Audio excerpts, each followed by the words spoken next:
La lumière vacillante le révéla. Un coffre en bois enterré derrière des caisses dans le garage privé de Camilla. La poussière tourbillonnait dans l'air vicié tandis que les enquêteurs l'ouvraient de force, n'attendant rien de plus que des bibelots oubliés. Au lieu de cela, ils se figèrent. À l'intérieur se trouvèrent des rubans, des journaux enveloppés de soie et des lettres signées d'une main que le monde connaît trop bien. Les mots de Diana parlaient de trahison, de peur et d'une prophétie de son propre destin. S'il m'arrive quelque chose, assurez-vous que quelqu'un les trouve. Soudain, le paisible domaine du Wiltshire n'était plus un sanctuaire. C'était le point zéro du secret le plus sombre de la famille royale. Ce que Camilla cachait sous sa maison menace d'ébranler la monarchie à jamais. Tout a commencé par un matin froid et gris dans le Wiltshire. Le ciel était lourd de brume, alors qu'un convoi de véhicules banalisés s'engageait discrètement dans l'allée de gravier de Raymill House, la propriété privée de la reine Camilla. Pas de fanfare, pas de caméras, pas de gardes royaux, seulement une équipe d'enquêteurs agissant en vertu d'une ordonnance du tribunal discrètement émise. Leur mission était spécifique mais énigmatique: fouiller le sous-sol, le garage et les espaces de stockage pour y trouver des matériaux d'importance historique. À première vue, Raymill House semblait ordinaire, voire paisible. Le lierre s'enroulait le long des murs de pierre, les oiseaux voletaient dans les haies et, pour tout passant, il s'agissait simplement d'une maison de campagne. Mais pour Camilla, cette maison avait toujours été plus. Achetée en 1995 après son divorce, Raymill était son sanctuaire, loin des règles rigides de la monarchie. Contrairement à Clarence House ou au palais de Buckingham, cette propriété n'était pas liée à la couronne. Elle était à elle seule, au-delà des audits, des protocoles et du personnel royal. Cette indépendance rendait la visite des enquêteurs d'autant plus inhabituelle. À l'intérieur du garage, l'équipe s'attendait à trouver peu de choses de plus que des outils de jardinage, des voitures anciennes et de vieux meubles. Le vaste espace sentait légèrement l'huile et le bois vieilli, un mélange de luxe et de charme rustique. Pendant près d'une heure, rien d'inhabituel n'est apparu. Des boîtes ont été ouvertes, des étagères examinées, des bâches soulevées, rien qui justifie l'alarme. Mais alors, au fond du mur, un enquêteur sentit un léger courant d'air. Le panneau de bois ne correspondait pas au reste de la structure. Un examen plus attentif a révélé le contour d'une petite porte dérobée. D'une simple pression, la porte grinça, libérant une bouffée d'air vicié, intacte depuis des décennies. Au-delà s'étendait un passage étroit, enveloppé de poussière et de toiles d'araignée. Chaque pas résonnait comme si l'histoire elle-même résistait à l'intrusion. Au bout du couloir se dressait un seul objet, un lourd coffre en bois avec des charnières en fer rouillé, vieilli mais intact. Le silence qui l'entourait semblait presque délibéré, comme si la pièce avait été conçue pour le garder caché des regards indiscrets. Lorsque le coffre a été forcé, les enquêteurs n'ont pas trouvé d'héritages oubliés. Au lieu de cela, ils ont découvert des liasses de lettres soigneusement attachées, des journaux enveloppés dans de la soie délavée et une enveloppe marquée de mots effrayants. Ne pas ouvrir sans autorisation. État sur moi. À l'intérieur, l'écriture indubitable de la princesse Diana se répandait sur la page. Ces mots n'étaient pas des notes aléatoires, mais des réflexions brutes et spontanées, des expressions de chagrin, de trahison et un avertissement qui semblait résonner d'outre-tombe. La pièce se tut lorsque les enquêteurs réalisèrent l'ampleur de ce qu'ils tenaient. Ce n'était plus seulement une recherche. C'était l'histoire qui refaisait surface, non filtrée, non éditée et impossible à contenir. Avant de continuer, laissez-moi vous demander, si vous étiez l'un de ces enquêteurs debout dans cette pièce cachée, oseriez-vous ouvrir les lettres de Diana? Laissez votre réponse dans les commentaires, car c'est là que l'histoire passe du mystère à une révélation qui pourrait changer la monarchie à jamais. Au moment où la première lettre a été dépliée, le silence a envahi le garage.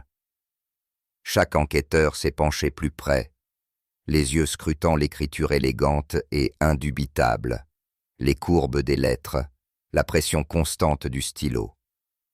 Il n'y avait aucun doute que c'était la princesse Diana.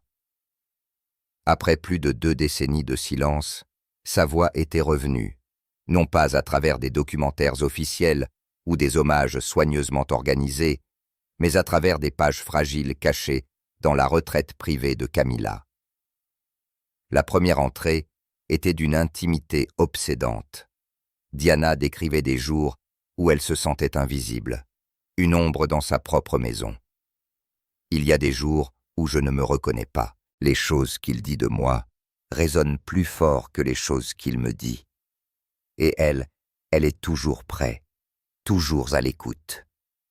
Bien qu'elle n'ait jamais mentionné Camilla par son nom, l'implication était claire. Un autre journal daté de quelques semaines seulement avant son voyage fatal en France en 1997 contenait des mots encore plus lourds. J'ai réalisé que je n'étais pas censé gagner dans cette affaire. Certaines batailles ne se déroulent pas à la lumière du jour. Je ne veux pas que les garçons la détestent. Je veux qu'ils comprennent, mais la compréhension ne facilite pas les choses. Sa vulnérabilité était brute, son chagrin palpable. Puis vint la ligne effrayante, écrite avec une finalité constante. S'il m'arrive quelque chose, assurez-vous que quelqu'un les trouve, pas pour la vengeance, mais pour la vérité. Le poids de ces mots est tombé comme un coup de tonnerre. Ce n'était pas une simple entrée de journal intime. C'était un avertissement, peut-être même une prophétie. Les enquêteurs échangèrent des regards inquiets.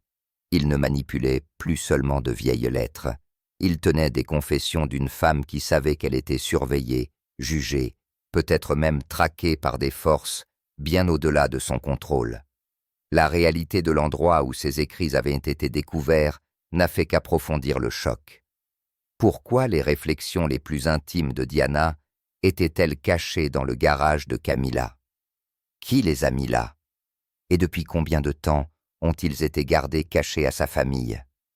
Alors que les documents étaient soigneusement scellés et préparés pour le transfert, un enquêteur murmura « Cela pourrait tout changer ».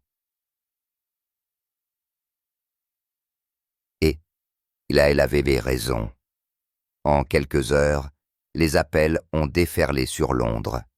Des équipes juridiques, des archivistes royaux et des experts en écriture ont été convoqués. Le silence soigneusement construit de la monarchie a été soudainement percé par les mots de Diana. Non filtrés, non édités, impossibles à contenir. Pendant des années, le public a spéculé sur la douleur de Diana, ses sentiments de trahison et la solitude qui la rongeait derrière les portes du palais. Maintenant, ses soupçons étaient confirmés dans ses propres écrits.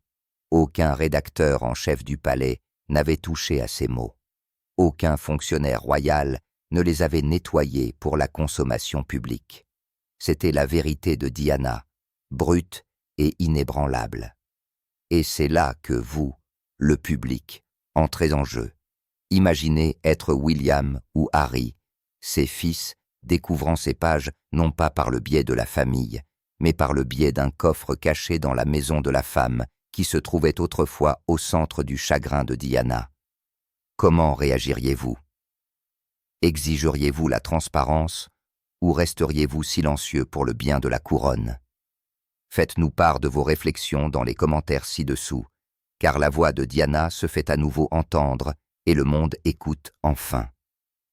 Alors que le coffre scellé était transporté sous haute sécurité, les murmures au sein des cercles royaux sont devenus plus forts que jamais auparavant.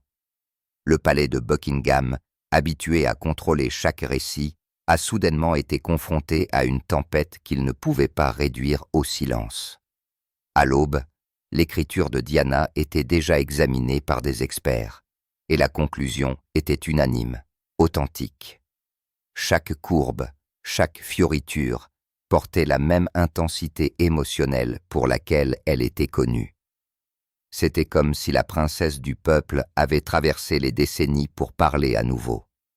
Derrière les portes closes, l'atmosphère était tendue. Le roi Charles III se serait isolé à Highgrove, refusant les apparitions publiques et ne demandant des mises à jour que par écrit. Des sources l'ont décrit comme secoué, vieilli du jour au lendemain, accablé non seulement par le scandale, mais par le rappel obsédant que la présence de Diana n'était pas enterrée avec elle. La réaction de la reine Camilla a été tout aussi spectaculaire.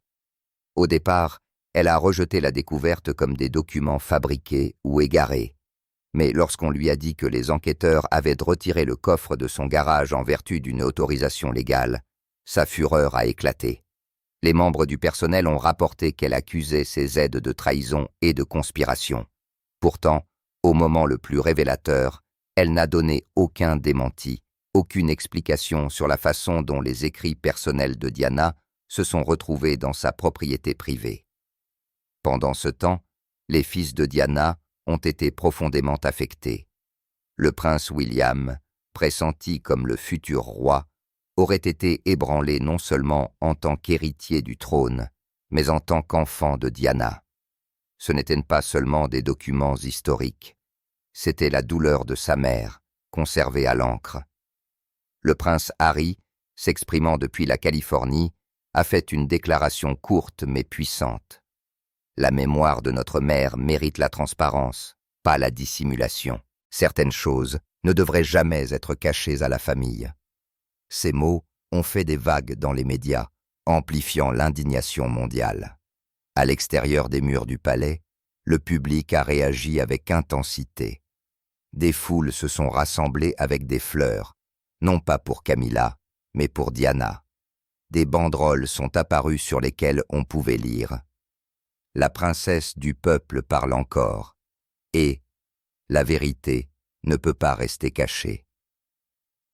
Pour beaucoup, les écrits de Diana n'étaient pas simplement des réflexions privées, c'était la preuve d'une trahison, une voix d'avertissement qui résonnait encore plus aujourd'hui. La famille Spencer, les proches de Diana, a été prise au dépourvu. Outrée de ne jamais avoir été informée de ses écrits, elle a demandé un avis juridique pour récupérer ce qu'elle considérait comme l'héritage légitime de Diana. Pour eux, il ne s'agissait pas de politique ou d'image du palais. Il s'agissait de dignité, de respect et de vérité pour leurs filles et sœurs disparues. Alors que les médias se bousculaient, une photo granuleuse a fuité en ligne. Une enveloppe rouge avec le blason royal à peine visible et la signature de Diana clairement visible. Cette seule image a mis le feu aux gros titres mondiaux. Les chaînes de télévision ont disséqué chaque mot. Les plateformes en ligne ont bourdonné de théories et les journaux ont publié des unes audacieuses déclarant que Diana parle à nouveau. Et maintenant, je veux vous demander, si vous voyez cette enveloppe portant un avertissement et signée par Diana elle-même, croiriez-vous qu'elle devrait rester scellée ou être ouverte pour que le monde entier la voie? Votre opinion compte, car il ne s'agit plus seulement d'un scandale royal. C'est une question de vérité, d'héritage et de savoir si les derniers mots de Diana appartiennent à la famille ou à l'histoire elle-même. De l'extérieur, Ray Milhouse semblait intact. Les hauts portails en fer étaient fermes. Le lierre sur les murs se balançait doucement dans le vent et l'allée de gravier ne trahissait aucun signe de ce qui venait de se produire. Pour tout passant, c'était juste une autre journée tranquille dans le Wiltshire. Mais à l'intérieur des couloirs du palais, le poids de ce que les enquêteurs avaient emporté du garage de Camilla était indéniable. Le coffre, autrefois caché derrière des caisses et des bâches, était maintenant sous haute protection. Des spécialistes se sont penchés sur son contenu. Page après page des pensées, des craintes et des réflexions de Diana, enveloppées de soie, attachées avec des rubans délavés, les lettres étaient fragiles, mais puissantes. Elles racontaient une histoire que la monarchie n'avait jamais voulu raconter. Ce n'étaient pas des discours officiels ou des notes soigneusement préparées. C'était la voix brute et non filtrée d'une femme qui s'était sentie trahie et réduite au silence. Un passage a glacé le sang de l'équipe de révision. Je vois ce qui ne m'appartient plus, et je me demande quand la trahison est devenue quelque chose à accepter. Diana n'a jamais écrit le nom de Camilla, mais l'ombre était indubitable. Chaque phrase pointait vers le triangle qui hantait sa vie. Charles, Camilla et Diana elle-même. Une autre entrée était encore plus frappante. Je rêve de paix, pas de grandeur. Je ne veux pas de palais ou de diamants. Je veux me sentir à nouveau importante. Mais je vois les invitations envoyées. Je vois les sourires échangés. Je connais ma place maintenant. Je suis le souvenir gênant. Cette dernière phrase, le souvenir gênant, a envoyé des frissons dans la salle de révision. Les historiens et les archivistes ont marqué une pause, réalisant la gravité des mots de Diana. Elle ne se contentait pas de documenter ses luttes. Elle reconnaissait comment l'institution voulait l'effacer. Comment ses écrits se sont-ils retrouvés dans le garage de Camilla? Les théories se sont multipliées. Certains ont suggéré qu'ils avaient été égarés pendant les années chaotiques qui ont suivi la mort de Diana, lorsque des biens ont été déplacés entre les palais. D'autres pensaient qu'ils avaient été délibérément cachés pour empêcher ces mots de parvenir au public. Et une autre possibilité persistait, que Diana elle-même ait choisi cela, laissant derrière elle un message destiné à faire surface seulement lorsque le moment serait venu. Pour Camilla, le timing était désastreux. Elle avait construit son rôle au fil des décennies, passant d'une figure controversée à une reine consort. Mais avec une seule découverte, sa réputation a été à nouveau ébranlée. L'ironie était impossible à ignorer. Les écrits de Diana, la femme qui s'était autrefois sentie invisible, étaient réapparus dans le sanctuaire privé de la femme le plus souvent considérée comme sa rivale. À l'extérieur du palais, le silence ne suffisait pas. Des foules se sont rassemblées, des débats ont éclaté et des hashtags se sont répandus sur les réseaux sociaux. Les jeunes, en particulier ceux qui n'avaient entendu que des fragments de l'histoire de Diana, exigeaient maintenant de voir les lettres dans leur intégralité. Et c'est là que je veux vous faire participer. Croyez-vous que les écrits de Diana devraient être publiés ouvertement pour le monde entier ou gardés privés par respect pour sa mémoire? Laissez votre point de vue dans les commentaires, car l'histoire n'est plus seulement en train de se dérouler. Elle demande à chacun de nous de décider quelle vérité devrait prévaloir. Les murmures se sont répandus rapidement dans Londres. Ce qui avait commencé comme une enquête discrète dans le domaine de Camilla à la campagne s'était transformé en une tempête qui déferlait sur les journaux, la télévision et les flux de médias sociaux. Et au cœur de tout cela se trouvaient les mots de Diana, tirés de journaux poussiéreux, attachés avec des rubans et cachés dans un coffre que personne ne s'attendait à trouver. Le palais s'était toujours appuyé sur le silence pour contrôler les scandales, le silence pour enterrer les controverses, le silence pour aller de l'avant comme si de rien n'était. Mais cette fois, le silence a joué contre eux. L'écriture de Diana parlait plus fort que n'importe quelle déclaration officielle. Lorsque la première photo divulguée a fait surface, une image granuleuse d'une enveloppe rouge avec le blason royal à peine visible, tout a changé. La signature floue à l'intérieur, bien que difficile à lire, portait une courbe, une inclinaison, une grâce que des millions de personnes ont immédiatement reconnue. C'était indubitablement Diana. Cette seule image a enflammé les gros titres. Diana parle à nouveau. Des lettres cachées trouvées dans le garage de Camilla. Le retour de la princesse du peuple. À l'intérieur du palais, la panique s'est accrue. Les conseillers ont débattu de l'opportunité pour Camilla de s'adresser à la nation. Certains ont plaidé pour une déclaration publique afin de reconnaître les documents et de calmer les spéculations. D'autres ont averti que tout mot qu'elle prononcerait pourrait se retourner contre elle. En fin de compte, Camilla est restée silencieuse, n'apparaissant qu'une seule fois en public, ses expressions sévères et distantes, escortée rapidement dans une voiture. Cette seule image a alimenté plus de soupçons que de réconfort. Pendant ce temps, le contenu des journaux s'est répandu en fragments. Une entrée disait « Je suis toujours surveillé, toujours jugé. J'essaye de pardonner, mais comment pardonner à quelqu'un qui agit comme si vous n'aviez jamais existé ?» L'implication était claire, mais la voix de Diana ne portait aucune amertume, seulement du chagrin.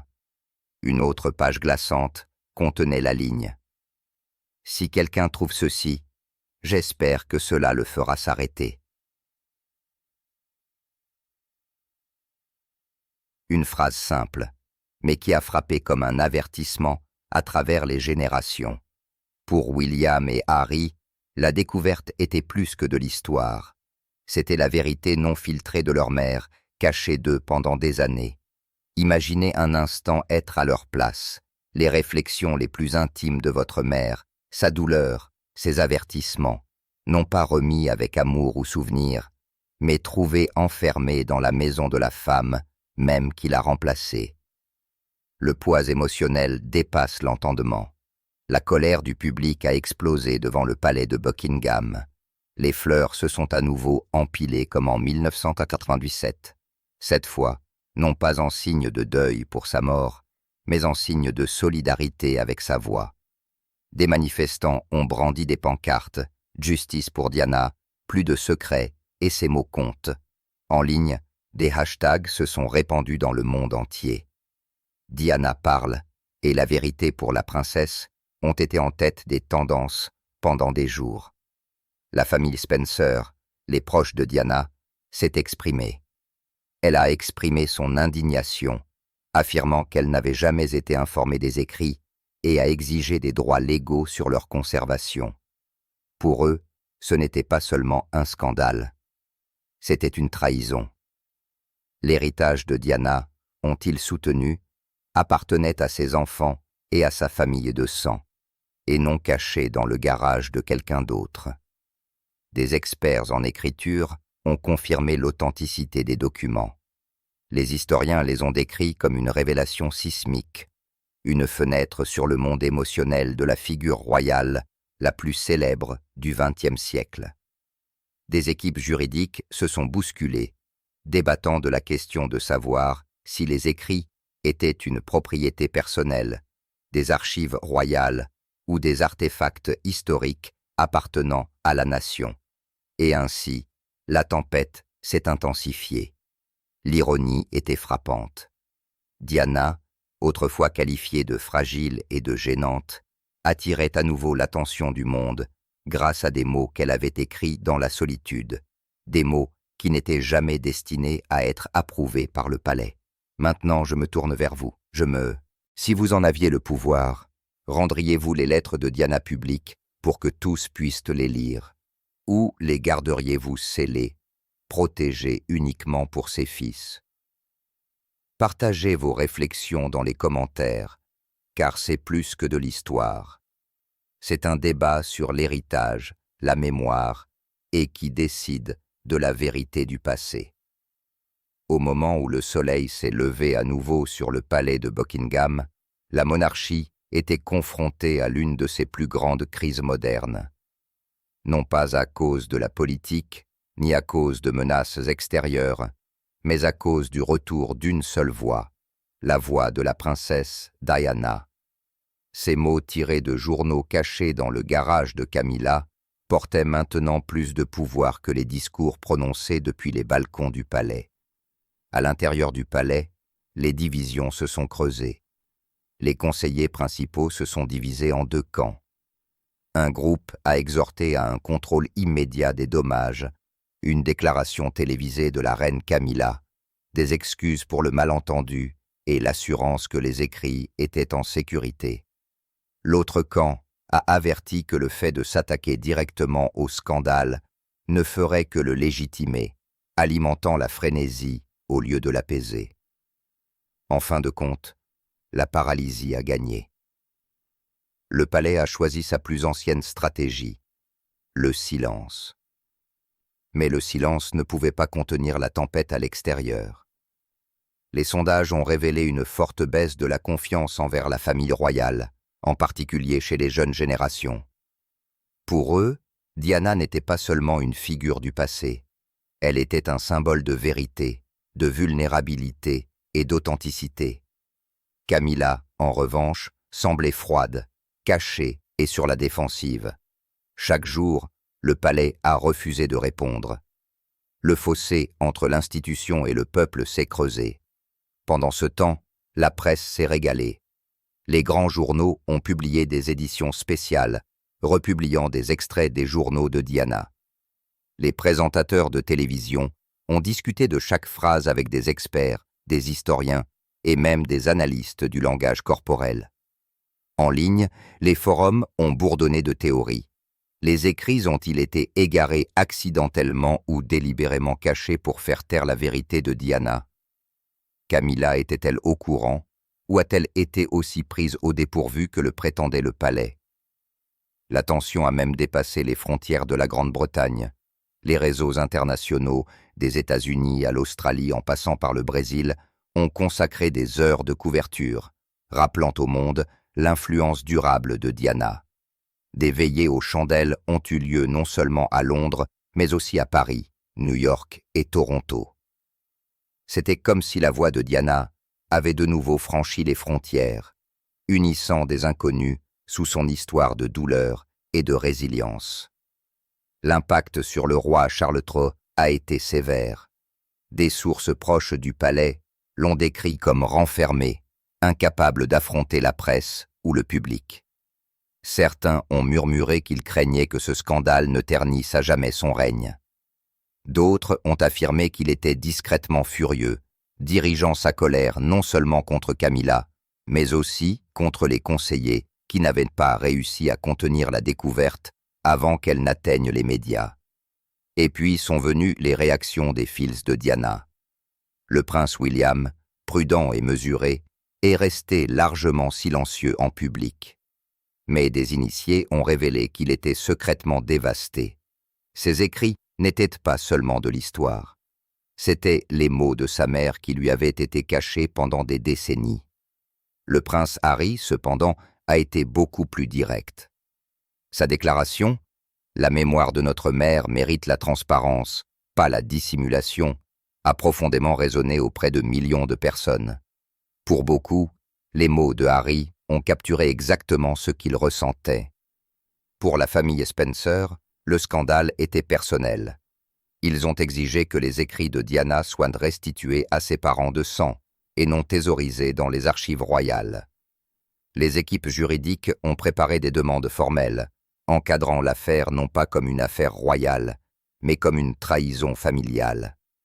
Au fur et à mesure que la crise s'aggravait, une question planait sur tout. Quoi d'autre Diana aurait-elle pu laisser derrière elle? Si ces écrits avaient été cachés pendant des décennies, pourrait-il y avoir d'autres lettres, d'autres journaux, d'autres confessions attendant en silence? Et si c'est le cas, quelle vérité pourrait-il révéler sur les chapitres les plus sombres de la monarchie? Maintenant, permettez-moi de vous poser la question directement. Pensez-vous que la monarchie peut survivre à un autre coup dur comme celui-ci? Ou la voix de Diana a-t-elle infligé une blessure qui ne guérira peut-être jamais? Laissez votre opinion dans les commentaires, car votre point de vue pourrait être la seule question à laquelle le palais lui-même a trop peur de répondre. Le palais a peut-être choisi le silence, mais le peuple s'était déjà exprimé à travers le Royaume-Uni et bien au-delà. Les mots de Diana étaient lus, disséqués et partagés comme des reliques sacrées.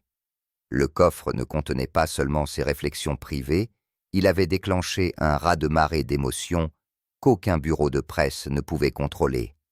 Des foules se sont rassemblées quotidiennement devant le palais de Buckingham, tenant des bougies, des fleurs et des pancartes manuscrites. Certains ont pleuré en déposant des notes aux portes, des messages tels que « Nous vous entendons toujours, Diana, et la vérité ne peut pas être enterrée. Evo. Pour les générations plus âgées, le scandale a ravivé des souvenirs douloureux de 1997, lorsque la mort de Diana a ébranlé le monde. Pour les plus jeunes qui ne la connaissaient qu'à travers des documentaires et des histoires, c'était comme la rencontrer pour la première fois à travers ses propres mots. Les réseaux sociaux sont devenus le champ de bataille. Des hashtags comme Diana parle, la vérité pour la princesse et les lettres du garage ont été en tête des tendances dans le monde entier. Des influenceurs ont lu des extraits de ces journaux à haute voix lors de diffusions en direct. Des youtubeurs ont créé des analyses détaillées analysant chaque phrase à la recherche de significations cachées. Même TikTok, avec ses courtes rafales de contenu remplis de clips mis en scène avec des images emblématiques de Diana et ses mots écrits apparaissant à l'écran. En quelques jours, sa voix était devenue virale d'une manière que la monarchie n'aurait jamais pu prévoir. Et qu'en est-il de Camilla? L'opinion publique s'est fortement retournée contre elle. Les tabloïds ont publié des photos peu flatteuses, les gros titres ont crié des accusations, et les commentateurs ont remis en question sa capacité en tant que reine consort. Bien qu'aucune preuve ne la lie directement à la dissimulation des écrits, le symbolisme était indéniable. Les mots de trahison de Diana ont été retrouvés à l'intérieur de la maison de Camilla. Pour des millions de personnes, c'était plus qu'une coïncidence.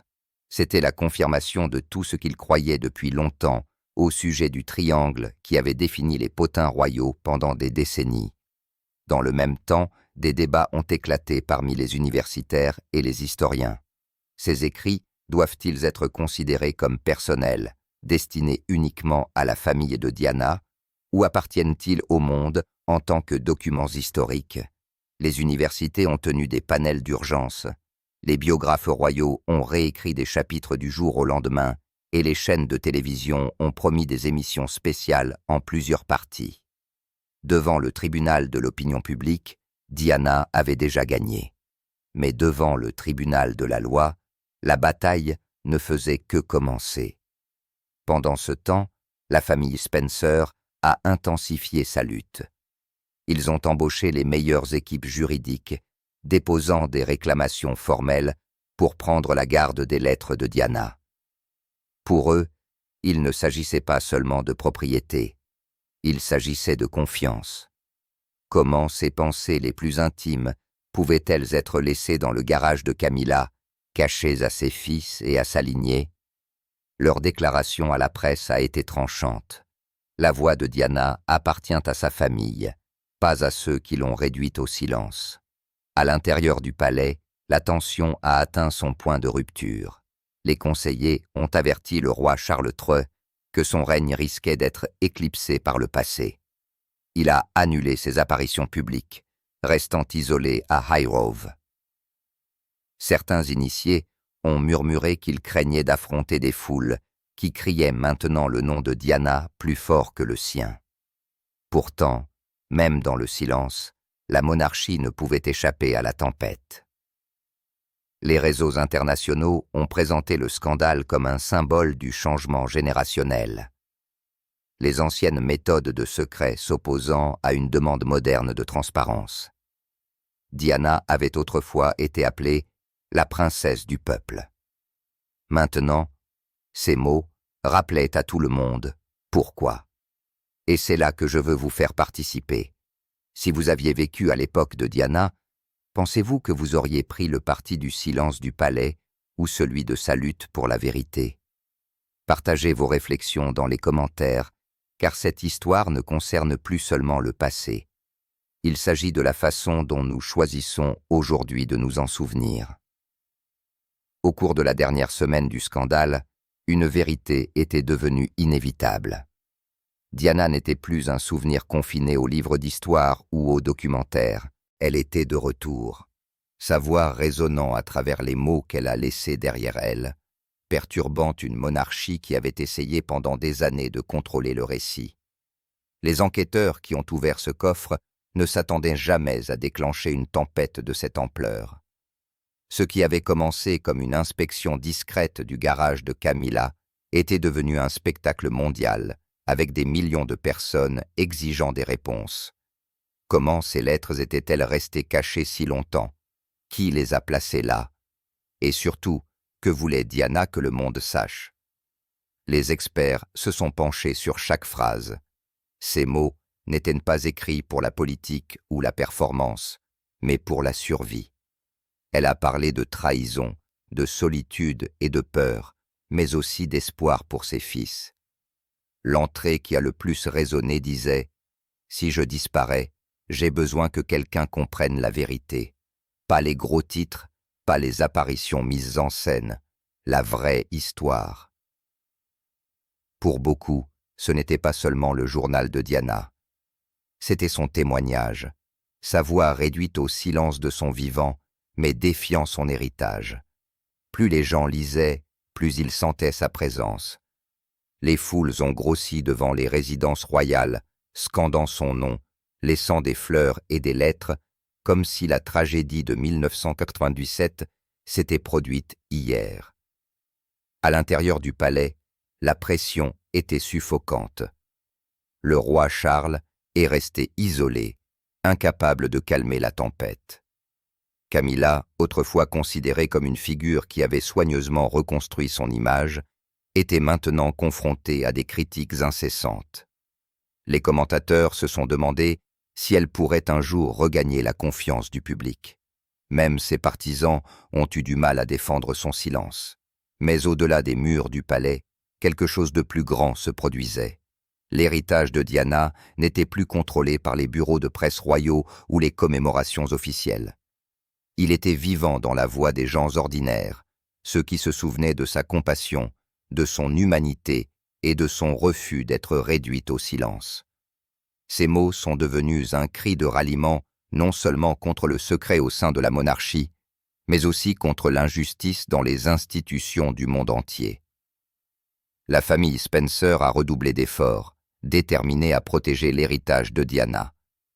Les équipes juridiques ont exigé que ses écrits soient restitués, conservés avec dignité et partagés avec ses fils.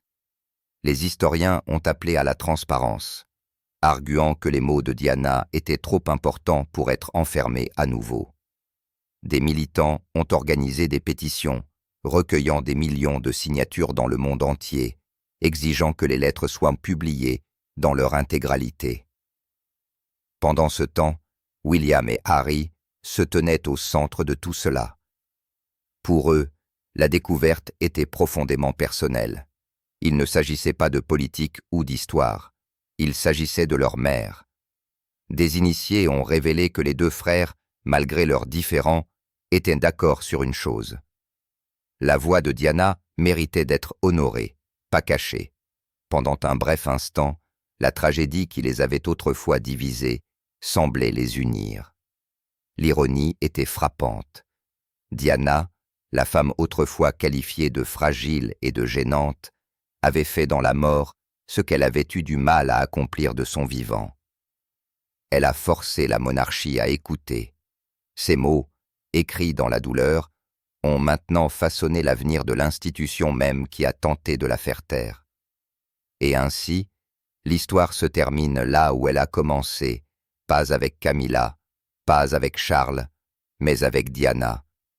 Sa présence reste inébranlable, son influence indiminue, sa voix plus forte que jamais. Maintenant, je vous laisse avec une dernière question. Croyez-vous que les mots de Diana étaient destinés uniquement à sa famille, ou étaient-ils destinés à nous tous, pour le monde qu'elle a si profondément touché? Faites-le nous savoir dans les commentaires. Et si vous voulez plus de vérités inédites comme celle-ci, assurez-vous de vous abonner et de nous rejoindre, parce que certains secrets refusent de rester enterrés. L'histoire de Diana le prouve,